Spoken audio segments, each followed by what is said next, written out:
NRGI, in all of the countries where it works, tries to produce useful information, particularly with an international perspective, but then engage at the national level with different stakeholders. So working with the government, if that government is trying to reform and do the right thing, but especially working with civil society. I think we prioritize working with civil society in all of the countries where we work. We've done a little bit with in Lebanon, and we look forward to engaging more. So again, thanks to LCPS for having me, and to all of you for being here. So let's dive into some talk about corruption. I don't know if any of you know who this is, but this is often the kind of thing that we think of when you hear oil sector corruption. So this guy here, with all the fancy toys, is the son of the president of a small African country called Equatorial Guinea. And you know, this is the worst of the worst when it comes to oil sector corruption. And many times, it's these kinds of stories that end up in the headlines. They're very sexy, you know, they make us angry, but this kind of understanding of corruption doesn't really help us fix the problem. And so the work that we're trying to do at NRGI is to, you know, get beyond those headlines and look at, okay, how actually is corruption happening? When you look across the oil and gas sector, which transactions are vulnerable? What kinds of, you know, systems are being abused? You know, get into the details a little bit, because that's where the potential solutions are. So that's what I want to try to accomplish today, is to kind of get beyond the flashy headlines and talk a little bit about, you know, the different risk points in the oil sector and what can be done to address them. So most of the presentation, I'll do a little bit of background, is going to talk about, you know, where in the oil and gas sector are the corruption risks. So across kind of, you know, the value chain, where the problems tend to happen, and then how can they be found? And I'll talk about this red flags report. So just a little bit of background. I mean, we define corruption in a way that is very typical, which is the abuse of public office for personal gain. Now, personal gain can mean, you know, engaging in corruption so that you get rich and can buy fancy cars, like we just saw. But it also can mean for political gain, that you're using your public function to improve your own political prospects or the prospects of your party or your faction. Is corruption illegal? Not always. And this is important, that it depends on how good the laws of the countries are. In many cases, you know, there's egregious corrupt behavior happening that's perfectly legal, because the public officials are the ones making the laws. So it can be legal or illegal. And then the impact of corruption, I don't think, you know, anyone in this region needs to be kind of convinced of. There's a financial cost, which is very high. One estimate says it's $2 trillion a year. But it goes beyond that corruption can kind of undermine the entire relationship between the citizen and the state. And that's why it's such a priority to address. So resource-rich countries have always had problems with corruption. Here it shows that for developing countries, the green line is developing countries that are not resource-rich. And they're doing better on corruption than the countries that have a lot of oil, gas, and minerals. This is pretty known and has been true for kind of decades. I'm going to offer an idea of why this is. And it has to do with this concept of rents. What a rent is it's basically the difference between the price of oil that you can charge on the market and then the costs of the production. And what's unique about oil, especially when oil prices are high, is that there's a big gap between those two. So what the graph shows is, so let's say average Middle East onshore production, so in Iraq or Saudi Arabia, is quite cheap. It's around $20 a barrel to get the oil out of the ground.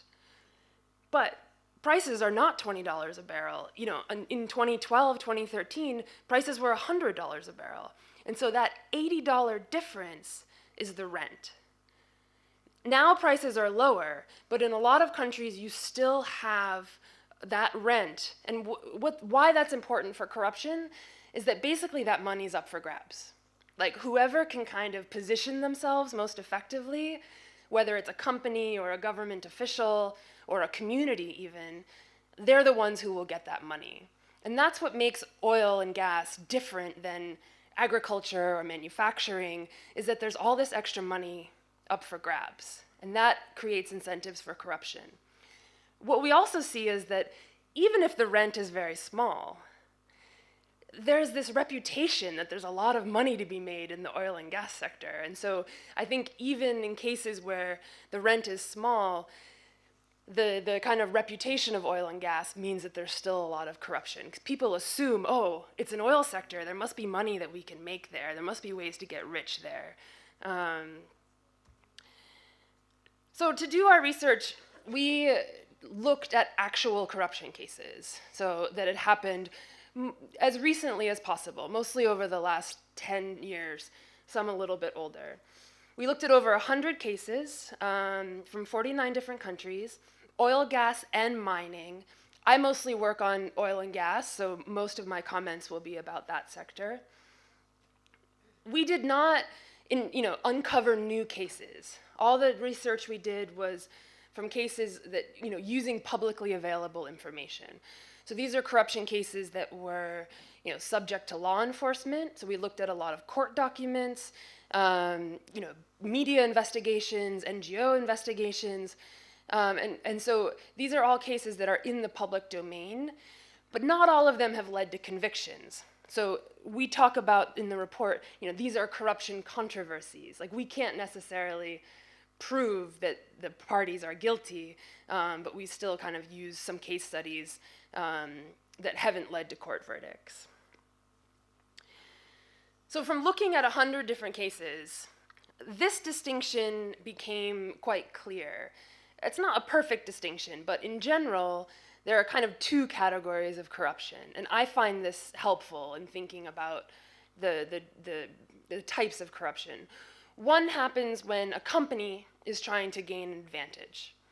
Either they want to win an oil block and so they engage in bribery, or they want to, avoid the enforcement of certain environmental rules. Somehow they want to, tilt the playing field in their favor. And so they engage in corruption. That's one category. The second category, rather than the company, the government official or the political elite is pushing the corruption. And what you see is for that political elite or the government official, they're trying to profit from the oil sector somehow. And so those are the kind of two main motives that we see driving corruption in the sector. So this diagram may be familiar to some of you, at least those of you who are taking the hub course. And basically it just shows kind of what are the different steps to extracting oil and gas. You start with, exploration, and then you have to regulate the sector, oversee production, then you collect the revenues, then those revenues have to be managed, to guard against volatility, that kind of thing, and then the revenues are spent. Corruption happens across this entire chain.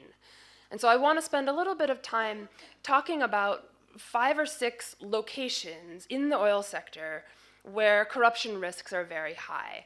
And I tried to choose ones that are relevant for Lebanon, where Lebanon is on this journey. But I think the conclusions are true for other countries in the region as well. So the first one is what Sammy mentioned, and it's what is happening right now in Lebanon, is the award of exploration or production licenses, upstream licenses. These awards can happen through direct negotiations, they can happen through open tenders. Lebanon just ran an open tender for how many blocks? 6 blocks? 5 blocks. That's now kind of wrapping up. Either one can kind of have corruption problems.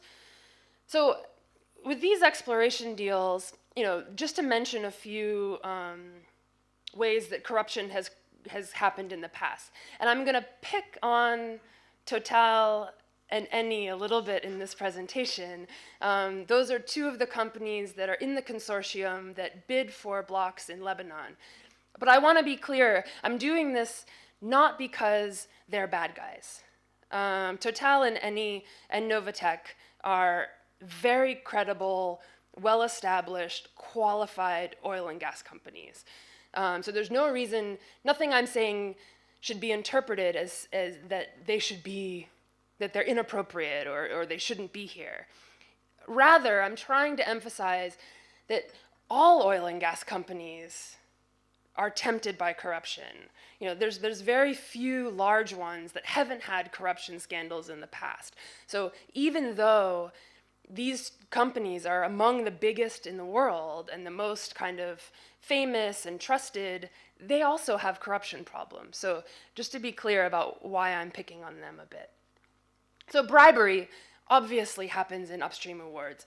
Total had a lot of problems in Iran in the 90s, and what they did was they had the government official that they wanted to bribe set up a consulting company, and Total made these very large payments to the consulting company, which then went to the government official. And this was successful. Total won huge licenses in Iran during this period, but then they got caught. And they had to pay $250 million in fines to the US and French governments and reform their own compliance systems, which is still ongoing. Like, Total is still being monitored by the US government for how it's improving its own anti-corruption systems because of this situation. So bribery is one risk in upstream licenses. Another is that political elites will try to find a way to profit from these deals. What we see with Eni in Congo-Brazzaville in Africa is Eni received a exploration license, and then the government said, oh, but we also want you to partner with this local company. And it's suspected that there's politicians behind that local company. And right now there's an open investigation by US and Italian authorities into Eni to see whether any bribery happened or not. So there's an example of where the government is using a local company to try to make sure that political elites profit from these upstream deals. So that's upstream licenses. But this is one of the most important points I want to make, is that the exploration and production licenses are only a few of the important business opportunities that happen in an oil sector. And they're so high profile, they're so high stakes, that actually a lot of times there isn't corruption because it'd be so costly. Like, why would you want to mess with the most important deal in the sector, which is the upstream license? And so what we see in a lot of countries is a lot of the corruption gets pushed to other parts of the sector where the deals are smaller, they're not quite as important, they're subject to less scrutiny. And so for those of us who are concerned about corruption, we have to pay attention to those other kinds of deals, or we might miss where all the corruption's happening. So we can't focus 100% of our attention on the exploration production deals, because then all the dirt is going to move elsewhere. And so we see, yes, exploration licenses, subcontracting, we're going to talk more about, commodity sales, privatization of state companies, even running a sovereign wealth fund. There's this case in Libya of how, a couple banks, Goldman Sachs and a couple others, the steps that they took just to win the business of the Libyan sovereign wealth fund, expensive trips and vacations and football games, and so bribery in a sovereign wealth fund management issue. So across the decision chain. So I want to focus on a couple of these. The first one is subcontracts. Sometimes it's also called service contracts. So let's say Total wins, the Total consortium wins the exploration licenses in Lebanon. Total's the operator, but they're actually not going to do everything themselves. They'll have to procure different kinds of goods and services in order to undertake their exploration work. So construction, engineering, different kinds of equipment that they need to buy, materials, even simple things like catering and that kind of stuff for their workers.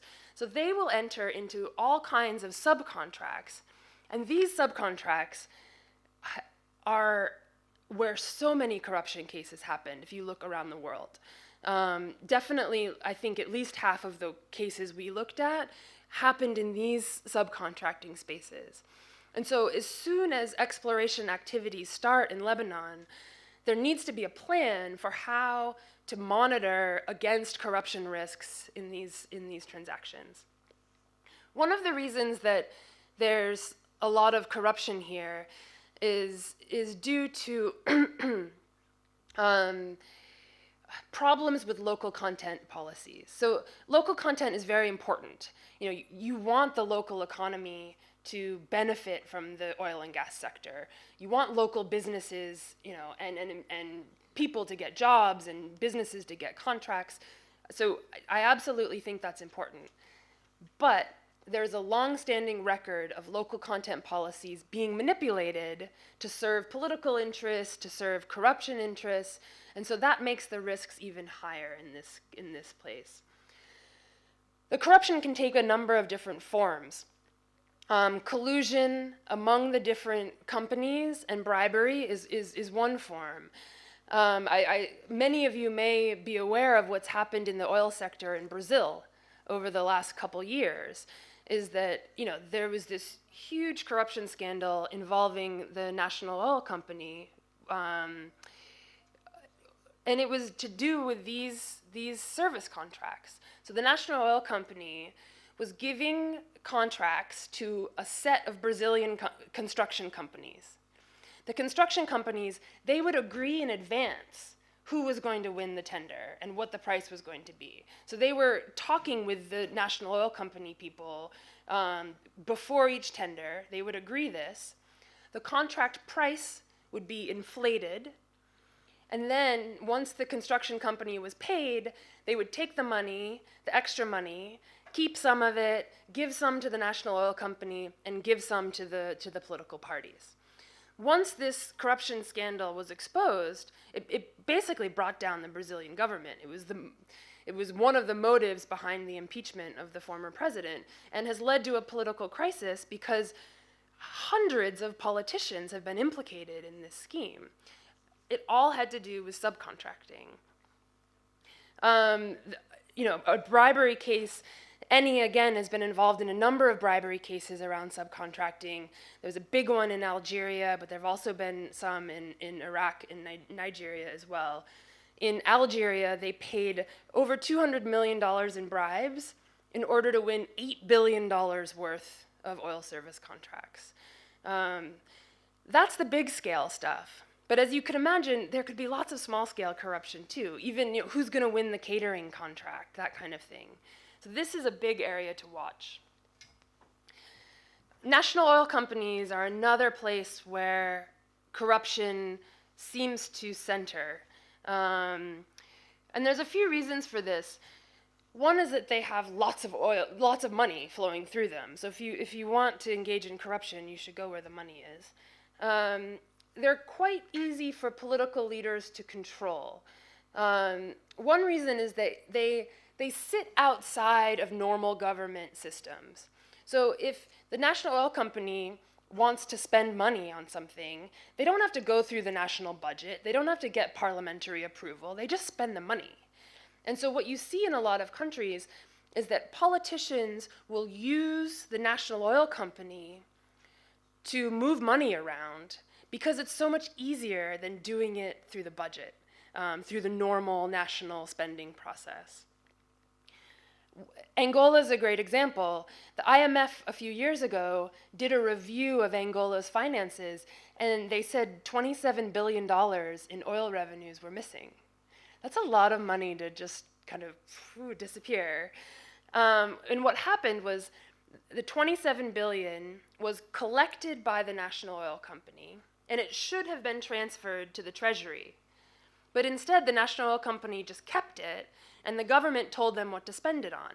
And you had the national oil company building hospitals and building roads and, airports and doing all these things that had nothing to do with the oil sector and had all kinds of corruption risks. Often you see a national oil company will get involved in subcontracting as well, so this kind of relates to the previous topic. Another corruption risk that we've seen is national oil companies entering into bad contracts or corrupt deals. So I work a lot in Nigeria, and what we saw under the previous government during the oil boom was the national oil company would enter into contracts with some local companies that made no sense at all commercially, but they were just a way to spread money around. They were a way to move money to kind of politically important actors, and that was all done through the national oil company. So the fourth area, Lebanon won't have to worry about this for a number of years, but I think it's worth flagging because it's often ignored, and this is oil and gas sales. And so what happens under a production sharing contract, for example, is that the government receives a share of production, but then it has to do something with that. It has to sell it. And so they have to choose a buyer, they have to set the price, they have to collect the money, and corruption can happen at any of those stages and has in many different countries. So what this shows is you've got the national oil company receiving some oil, selling it to different buyers, collecting the money, and then it should transfer the money to the government treasury. All kinds of ways for this to go wrong.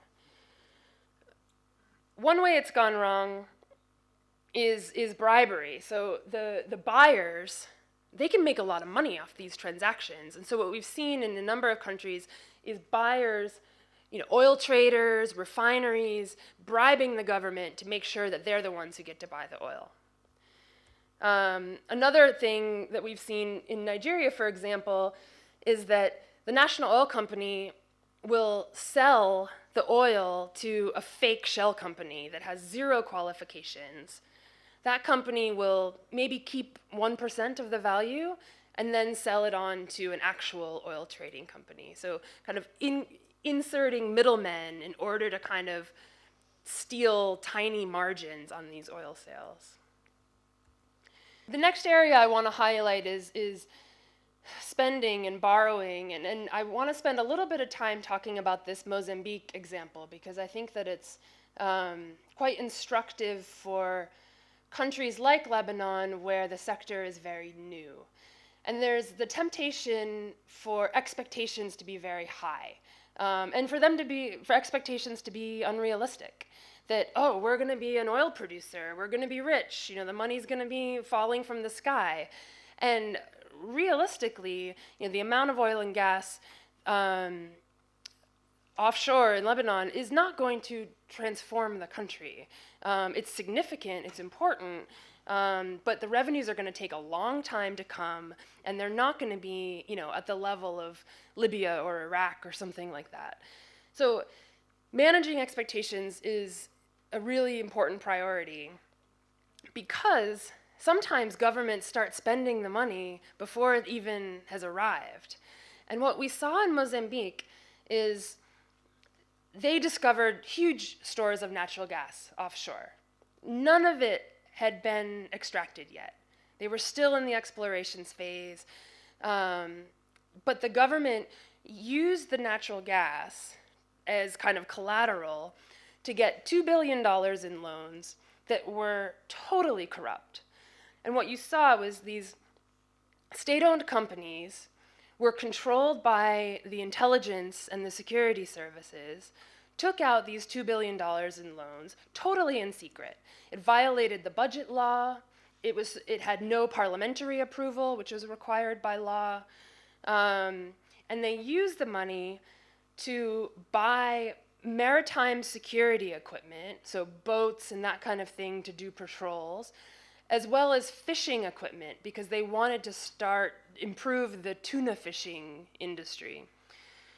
So they buy this equipment, And just this morning, I learned that they bought the equipment from a Lebanese company. This company, Privinvest, and they paid $700 million more than the estimated cost. And so there's a lot of questions about where did that extra money go? Who profited off this, either here or in Mozambique or elsewhere? $500 million is still missing from this $2 billion in loans. And this caused a huge scandal. So once this was discovered, all the international donors to Mozambique cut off their aid. There's been major investigations launched. And it's worth noting that the banks that provided the loans charged $200 million in fees. So there's always banks willing to fund irresponsible lending, especially for countries that are rich in natural resources. And so I think this is a very instructive story because the gas sector hadn't even started in Mozambique, and already this kind of, money-driven, we're rich, let's be reckless kind of psychology had started. And I think that's just so important to guard against. So the last one is this idea of gatekeepers. And this is where, smaller scale corruption can happen. That in the oil sector, there's different points where things are approved, or different kind of parts of the bureaucracy, and all of those can be turned into money-making opportunities by an enterprising public official. The Liberia example, I think, is a good one. So basically, Liberia awarded a few exploration licenses, and Liberian law says that before the contracts can be finalized, Parliament needs to sign off on the contracts. And Parliament was stalling and stalling and stalling. Finally, the members of Parliament were like, you haven't paid us, where's our money? And so the National Oil Company transferred about $100,000 that they know of to some members of Parliament. And so it's $100,000. It's not billions, but it's an example of how these small-scale corruption risks can happen anytime there needs to be an approval, or you need to get a license or a permit or a immigration certificate, whatever. The oil sector creates these kind of rackets. So let me shift gears. How am I doing in time? Maybe 10 more minutes? Okay. Yeah. So I want to dig into this red flag stuff a little bit, and then we'll have time for questions and discussion. So what we did is we looked at a bunch of different corruption cases around the world and said, okay, what warning signs were there as these things were happening? And I want to highlight a few of them. These are the 12. We're not going to have time to go through them all, but as Sammy mentioned, the report is on our website, and I encourage you to look at it. The one caveat that I want to emphasize to you is just because a company or a deal has a red flag doesn't mean there was corruption. It means you need to ask more questions. There might be a perfectly reasonable explanation. So that's kind of the most important caveat. So some of the red flags have to do with companies trying to get an unfair advantage. So a really obvious one is that if a company is providing payments or gifts or some kind of favors to influence the selection process, there's a red flag. That's a problem. And sometimes that's what you see first.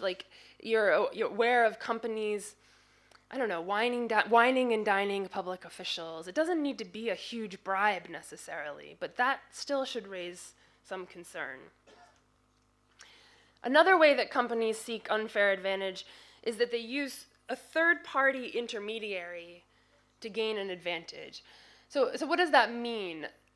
Often you see this with foreign companies that are trying to enter new countries. So let's say I wanted to get involved in the oil and gas sector in Lebanon. I might hire Sammy because he's from here. He knows all the politicians. He knows, who's powerful, who isn't. I might hire him to kind of introduce me around, open doors, provide access. That's very common. It's also legal in most cases. But the problem is that that kind of relationship often leads to bribery. And what we see in a lot of cases, and this is one of them, is, so let's say Sammy does a few months of work for me. I pay him $50 million for his efforts. The question is, where does that money go? Because what we see in some cases is that the fixer then hands some of the money to the politician or to the government official who has control over the tender or the decision-making process. And so these intermediaries often become kind of channels for corruption. This company called Unaoil was a fixer. Like, they were professional fixers, and they provided these kind of door-opening services, especially in the Middle East, but outside as well. Lots of business in Iraq, also Algeria and a few other countries. And they're under investigation now for whether they were actually using the money they earned to pay off government officials. So these kind of fixer companies, it's a red flag, it's a concern. Does it mean corruption's happening 100%? No, but it's worth asking more questions and being a little bit nervous.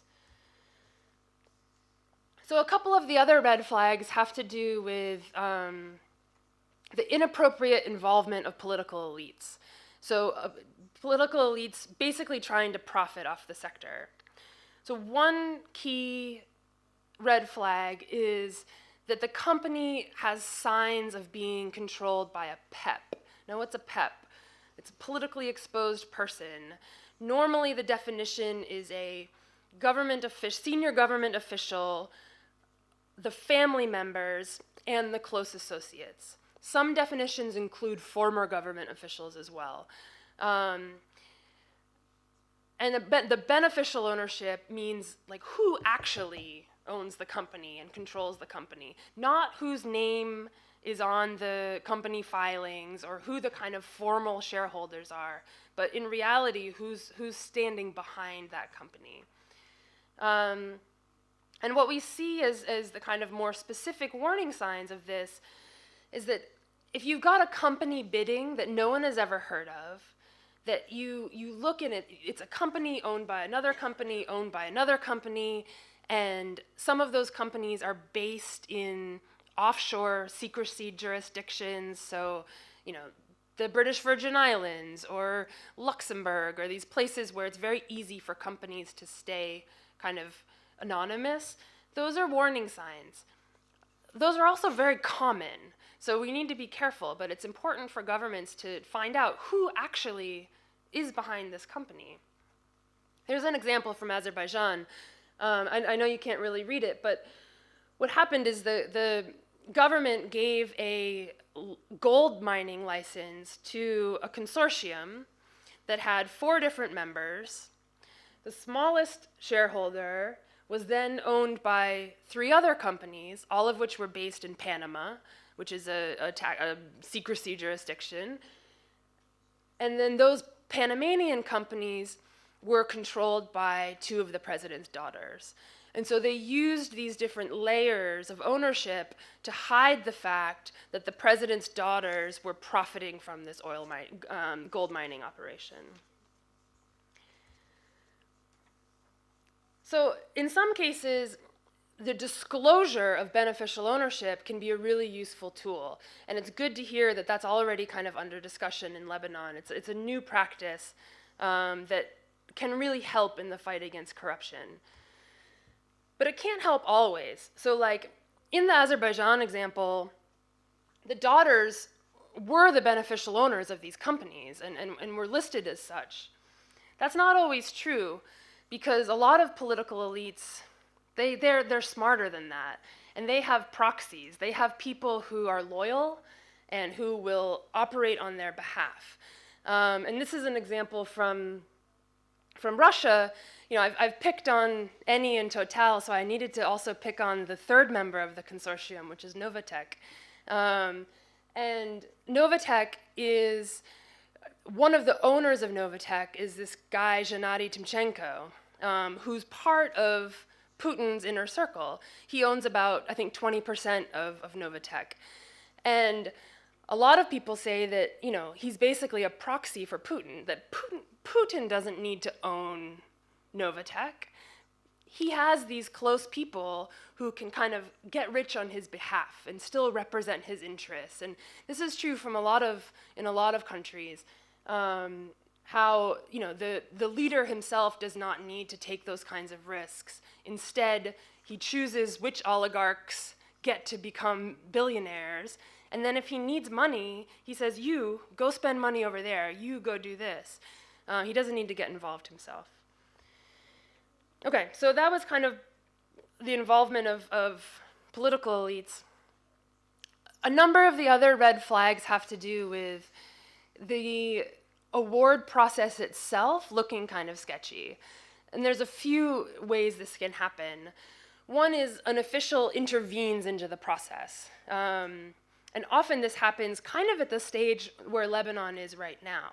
You've run your tender, and now you just need to get the final approvals from the kind of top decision makers before the deal is signed.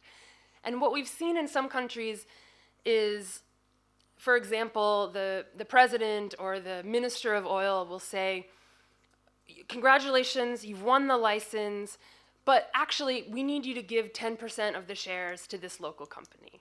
At the last minute, these kinds of changes will be made. And so that's an example of this red flag.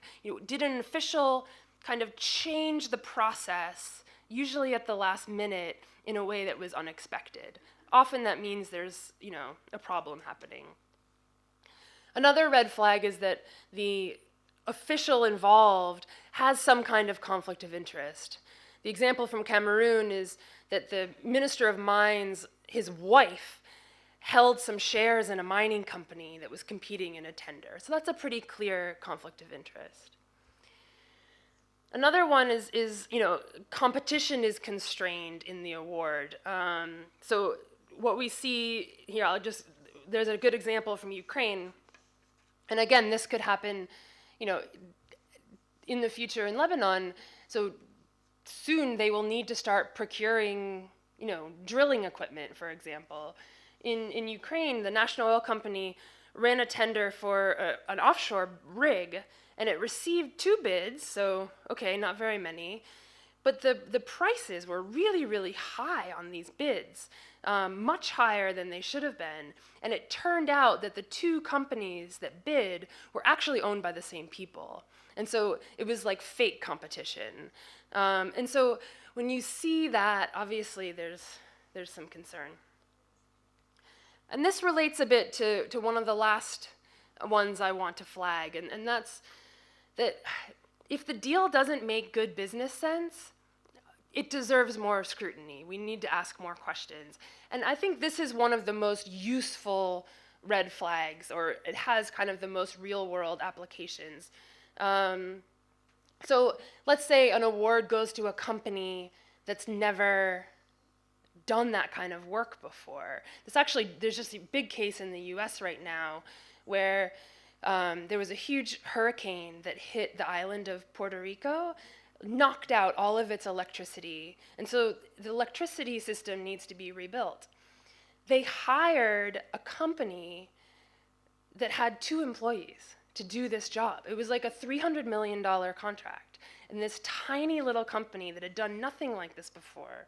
And the deal was just canceled, I think, last week. So deals like that where you're like, how does that make sense? Something else is going on. So a lot of time it's when, it's a new company or an unknown company.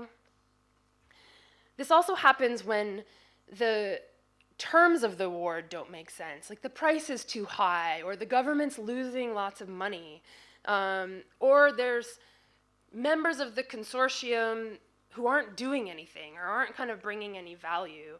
I think this is a great test to run of any deal. Like, is this a good deal for the government? If not, what was motivating them to go into it? Another way this can play out is a contract will go to a company and then they just resell it, or a license will go to a company, say, okay, you get the rights to block number 10. you sit on it for a year, and then that company sells the rights to the block to a different company. That also is a problematic behavior and quite common. Obviously, the more red flags a transaction has, the more worried we should be. If there's just one, we should ask more questions. If there are 4 or 5, there should be some kind of urgency to our concern. I won't go into the example because we're short on time, but it's in the report. It's an upstream licensing deal in Angola, and it had a total of 4 red flags, at least from this list. And it did attract attention that journalists were able to kind of spot these red flags. They wrote stories about them, and as a result of those stories, the US opened a bribery investigation. So it shows how red flags can lead to scrutiny and then lead to consequences. So I'll end on just a few notes about kind of how to use this red flag product. I think there's 2 moments when it's useful. One is before an award process. So you can check, like, okay, are the existing rules, whether it's the pre-qualification standards or the tender rules, are they set up in a way that's going to prevent these kinds of problematic practices? So for example, is there some law or rule somewhere that says, it's illegal for politicians to participate in the oil sector? Or for public officials working in the oil sector to also own an oil company that's working in the sector.